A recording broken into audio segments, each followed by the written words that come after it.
Iira lang dalawang weather system sa bansa sa loob ng 4 hanggang 5 araw.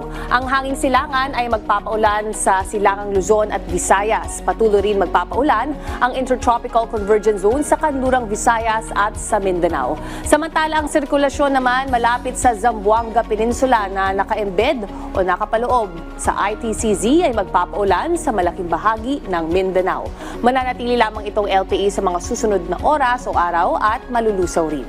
Sa ngayon, nagdadala ito ng kaulapan at kalat-kalat na pag-ulan. Abot yan sa Palawan at Silangang Visayas, pati na rin sa Mindanao.